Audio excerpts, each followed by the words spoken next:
On a warm September evening in 2008, the Savannah Veterans Benefit was in full swing. The event, held at a local community hall, brought together former service members, their families, and supporters. The room was filled with conversation, laughter, and the sound of a live jazz band playing in the background. Among the attendees was Evelyn McAllister, a 65-year-old widow who had spent the last decade of her life in quiet solitude after the passing of her husband.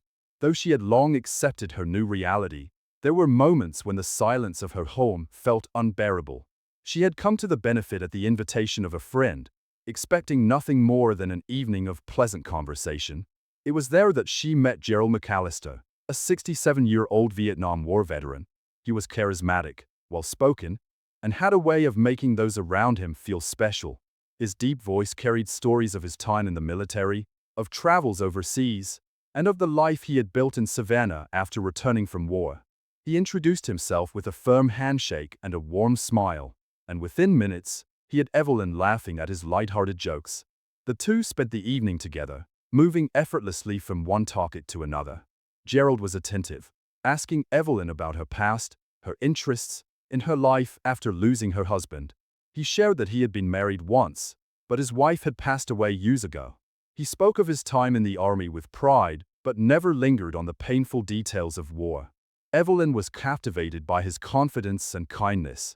As the night came to an end, Gerald walked Evelyn to her car, offering to take her out for coffee sometime. She hesitated for only a moment before agreeing. It had been years since anyone had shown her such undivided attention, and for the first time in a long while, she felt the possibility of companionship again. In the weeks that followed, their relationship progressed quickly. Gerald called her every morning, sent her small gifts, and took her to dinners at charming local restaurants. He was thoughtful, remembering small details about her life and making her feel cherished. Evelyn's friends noticed the change in her. She seemed happier, more energetic, and full of hope. Some were cautious, reminding her to take things slowly, but Evelyn dismissed their concerns. After all, wasn't she allowed to find happiness again? What she didn't know was that behind Gerald's affectionate gestures and effortless charm lay secrets that would soon unravel the romance she had so eagerly embraced. As the months passed, Evelyn's initial excitement about her relationship with Gerald began to waver. At first, the changes were subtle, small inconsistencies in his stories, moments of unexplained absences, and the occasional flash of irritation when she asked too many questions. One evening, over dinner at a quiet restaurant downtown, Evelyn asked about Gerald's time in the military. He had mentioned different deployments before, but now, his details didn't seem to match. When she pressed him about where he had been stationed, he grew defensive, changing the subject quickly. "You ask a lot of questions, Evelyn," he said with a forced smile. "Some memories are best left in the past." It was the first time she had seen a hardness in his eyes. A few weeks later, while at Gerald's house, Evelyn noticed something odd. His phone, which was usually in his pocket or face down on the table, lit up with a message while he was in the kitchen. She wasn't the type to pry, but the name on the screen, Linda R. Dot, caught her attention. The message was brief. "Miss you. When can I see you?" Evelyn felt her stomach twist. She didn't recognize the name. She tried to ignore it, convincing herself it could be an old friend or family member. But the unease stayed with her. That night, she casually asked Gerald if he was still in touch with anyone from his past relationships. He shook his head. "No one serious," he said without hesitation. "You're the only woman in my life now." The lie was small, but it was enough to plant a seed of doubt in Evelyn's mind.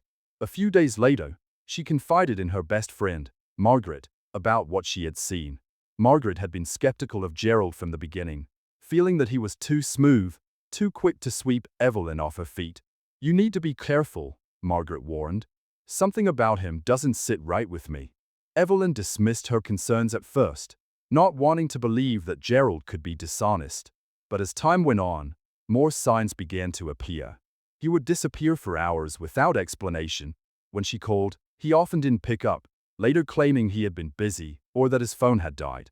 Once, when she mentioned meeting his family, he brushed it off, saying they were distant and not worth the trouble. Then, one afternoon, while using Gerald's laptop to check the weather, Evelyn stumbled upon something that made her heart sink. An email exchange with Linda R. Spanning months. The messages were flirtatious, affectionate, and filled with references to meetings Evelyn knew nothing about. She sat there, staring at the screen, feeling a mix of anger, confusion, and betrayal. Who was this woman? And why had Gerald lied? Evelyn knew she needed answers. But what she didn't realize was that this was only the beginning. Evelyn couldn't shake the feeling of unease after discovering Gerald's secret correspondence. She debated confronting him immediately but hesitated. What if there was an explanation? What if she had misinterpreted the situation? She decided to wait and observe. Despite her growing doubts, Gerald remained as affectionate as ever. He continued to bring her small gifts, take her out for dinners, and speak of their future together. But now, Evelyn noticed things she had previously ignored.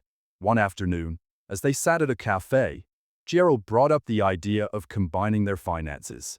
"It just makes sense," he said, stirring his coffee. "We spend so much time together, and I want us to plan for the future. It'll be easier to manage bills, take trips, and maybe even find a nice place together." Evelyn hesitated. She had always been careful with money, living comfortably on the savings left by her late husband. Though she trusted Gerald, something about the request felt rushed. "I don't know, Gerald," she said. "I've always kept my finances separate. It's just how I've managed things."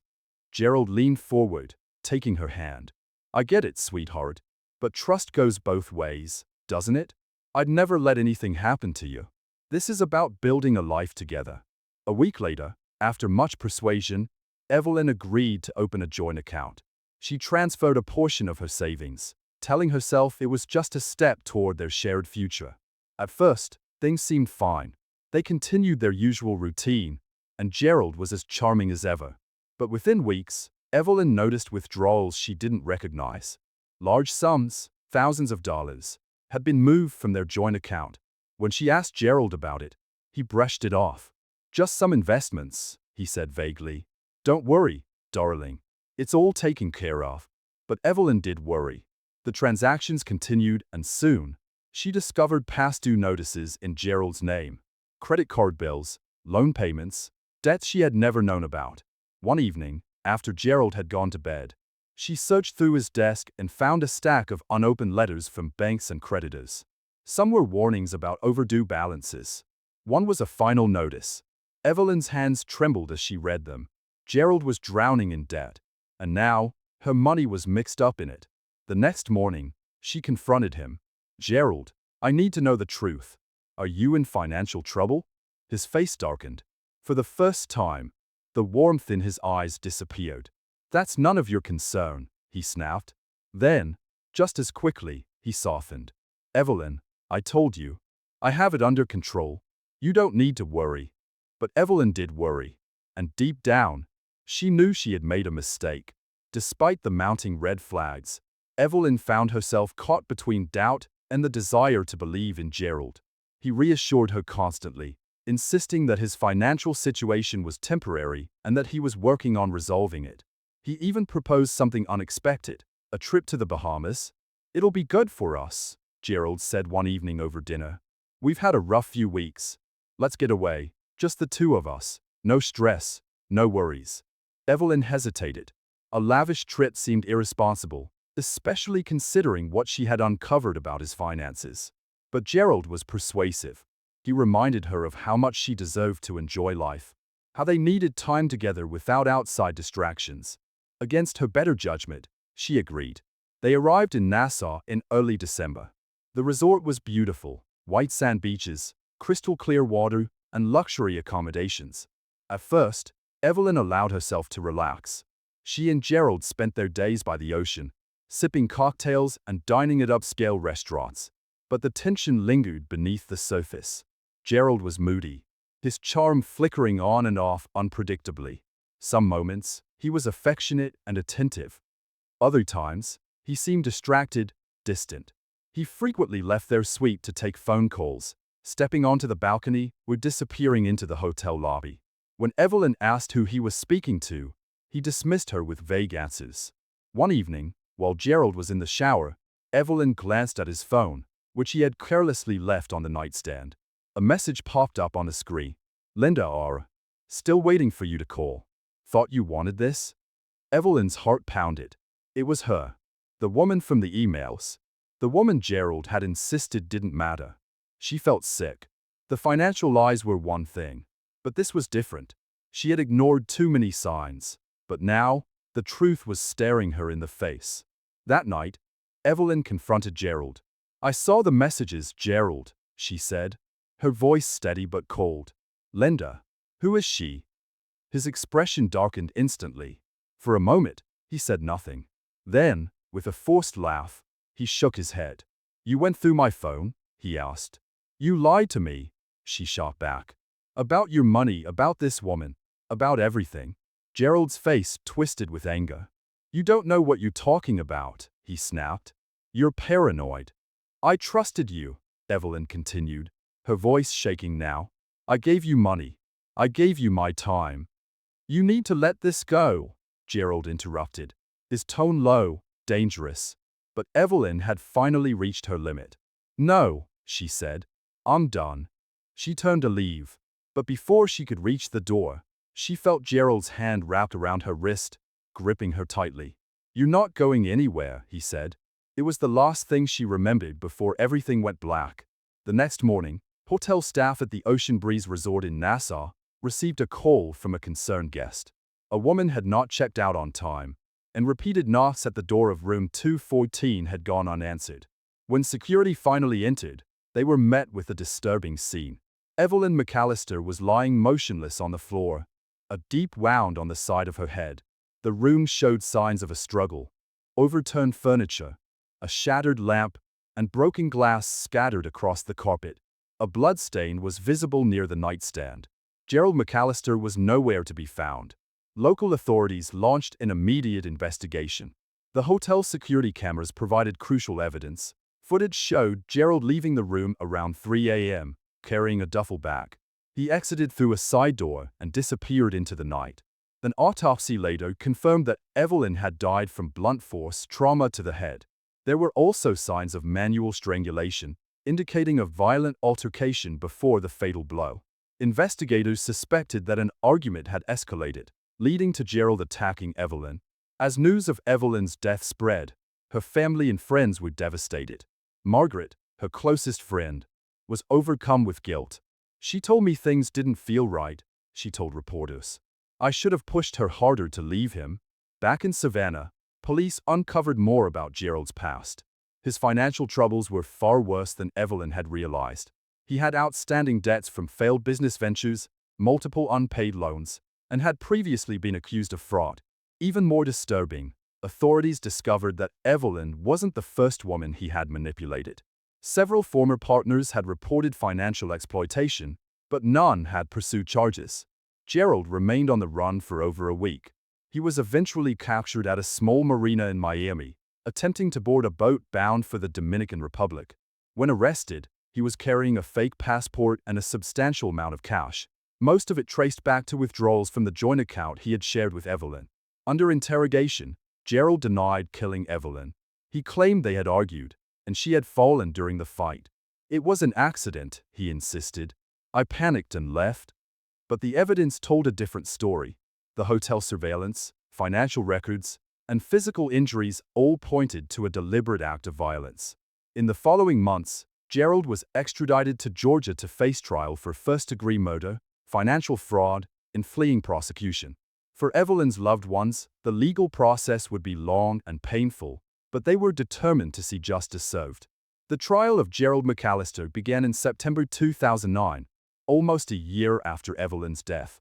The courtroom was packed with reporters, family members, and spectators eager to hear how a romance had turned into a calculated crime. The prosecution laid out a compelling case. Gerald had systematically deceived Evelyn, financially, emotionally, and ultimately, fatally. They presented evidence of his severe debt, fraudulent financial activity, and history of exploiting women for money. Witnesses, including Evelyn's friend Margaret, testified about her growing fuse before the trip. The most damning evidence came from the forensic team.